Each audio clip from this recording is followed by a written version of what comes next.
Day 424 of doing a LeetCode problem every day until I get a job. All right, y'all, we're back again another day, another LeetCode problem where we're doing daily LeetCode problems. And today we have question number 3330. Find the original type string 1. The difficulty level is easy, so you already know we're going to keep the solution as simple and easy to understand as well.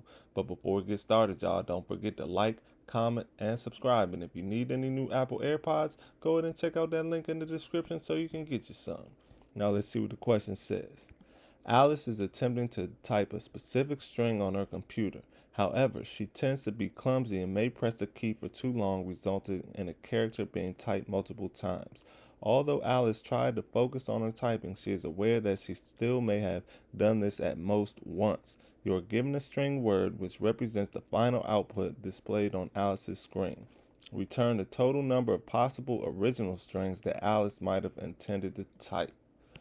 All right, y'all, so that may seem confusing at first, but once we go through these examples, I think that you'll be able to understand what's going on. So let's go ahead and take a look at these examples just to make sure we're doing this problem correctly.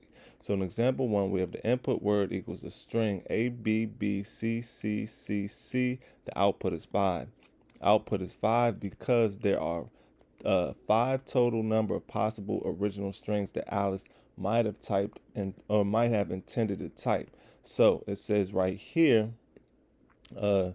she tends to be clumsy and may press a key for too long, resulting in a character being typed multiple times. So what we have to do is, for every character that was typed multiple times, we just have to create a string where we remove one of those multiple typed characters, because that may be the string that she was trying to type, right? So we start with the string that they give us. Boom. They give us the input is A, B, B, C, C, C, C.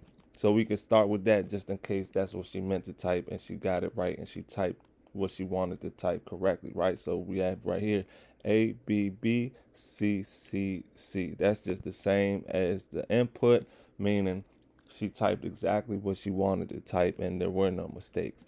But maybe she pressed the key for too long, right? So if she pressed the key too long, maybe she only wanted 3 C's. So we have one possibility of the same string but without a C and only 3 C's.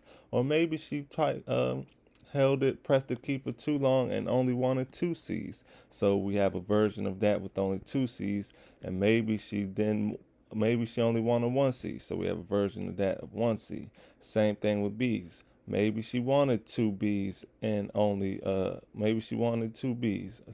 So that's this right here. But maybe she held the B character too long. So maybe she only really wanted 1 B. So that's this possibility right here. So in the end, these are all the possibilities that she may have meant to type, right? Which is just removing a character for each character that is typed multiple times. So in this, for the first 4 examples, it's the C. Maybe she wanted 4 C's, maybe she didn't. Maybe she wanted 3 C's or 2 C's or maybe 1 C. Then we're looking at the B's. Maybe she wanted 2 B's, maybe she just wanted 1 B. We don't know, but we just want to return the possible original strings that she might have intended to type, knowing that she may have pressed the key for too long.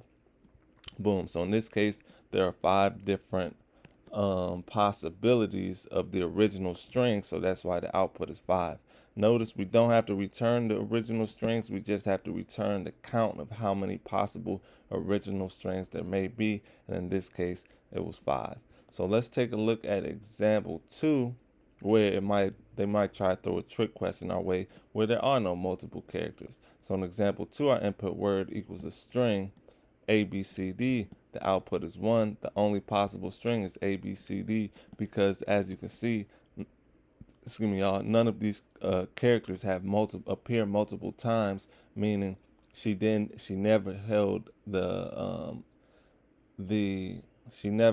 character, or she never pressed the key for too long, because it's only one of each, meaning she pressed it as many as like she was supposed to. It was only 1. So that's why the output is 1. Now let's take a look at example 3, where it is all the same character. So in example 3, we have our input word equals a string A. This time our output is 4. Now, they don't give us the possible strings, but the possible strings would be maybe she wanted 1A, that'd be 1. Maybe she wanted 2 A's, that'd be 2. Maybe she wanted 3 A's, that'd be 3. And maybe she wanted 4 A's, that'd be 4. Let me just come over here so you could get a visual representation. But maybe these are the 4 possible strings that she may have wanted to create, right? Maybe she wanted the 4 A's, so we have to include that. Maybe she only wanted 3. Maybe she only wanted 2. Maybe she only wanted 1. But either way, these are the 4 possible original strings that she may have intended to type. So, for example 3, our output is 4. So I hope that makes sense to y'all. And now that we understand the question, let's get into the fun part, the actual solution. Solution is not that difficult. We should get through it fairly easily. So let's get started. Now, the first thing we need to do is we need to convert the input string into an array of characters, which will help us for easier indexing. So right now, word is a string. To turn it into an array, we could say let letters. Then we can say equals an array, open up parentheses, word, and that is going to turn this word that is right here, a string, it's going to turn it into an array.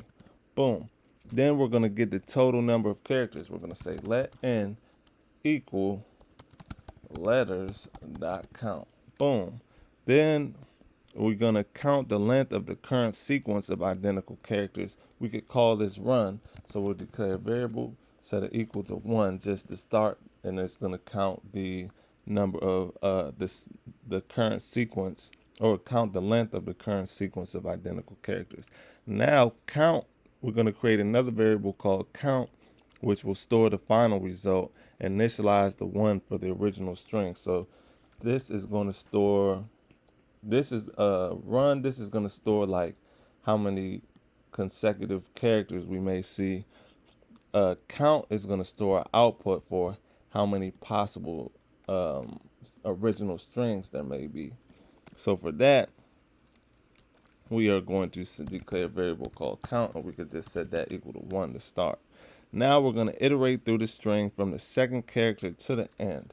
So we're going to say for I and 1 ... less than n.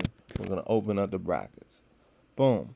Then we're going to say if letters square bracket I equals letters square bracket I minus 1.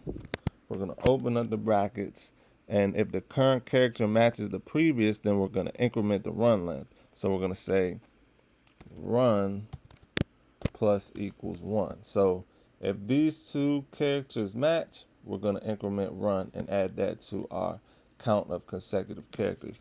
Then we could say else, when the run ends, we could say if run is greater than 1, we're going to open up the brackets, and we're going to add run minus 1 to count for the extra possible string. So we're going to say count plus equals 1. Then we'll come underneath this, and we'll reset run for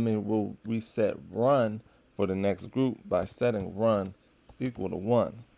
Then after the loop, we're going to handle the final run if it was not followed by a different character. So for that, we come right here, and we're going to say if run is greater than 1, we're going to open up the brackets. We're going to say count plus equals run minus 1. Then we're going to return the total number of possible strings by coming right here, and we say return count. Just like that, y'all. Now let's go ahead and give it a run. Make sure it runs properly. Okay, and we have an error. There should be a space right here. Let's run it again. Let's see, and it's accepted this time, y'all. So let's go ahead and submit it. Make sure it's still accepted after we submit it. Let's see. Oh, we got the wrong answer when we submitted it. It's crazy. So let's see.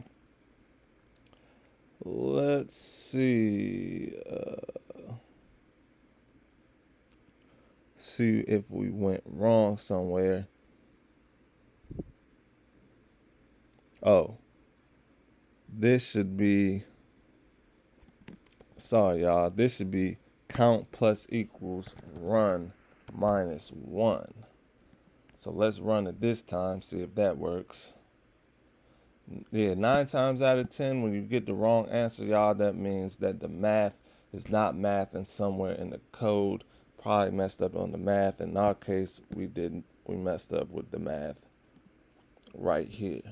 So there it is. 5 milliseconds beats 100% of users with Swift. Those are the numbers I like to see, y'all, and I hope y'all do too. And before we leave, make sure you get one more look at the code. It's the top part. This is the bottom part. And yeah, y'all, with that being said, I hope y'all learned something today, and I hope to see y'all here tomorrow for another day, another LeetCode problem. See y'all then.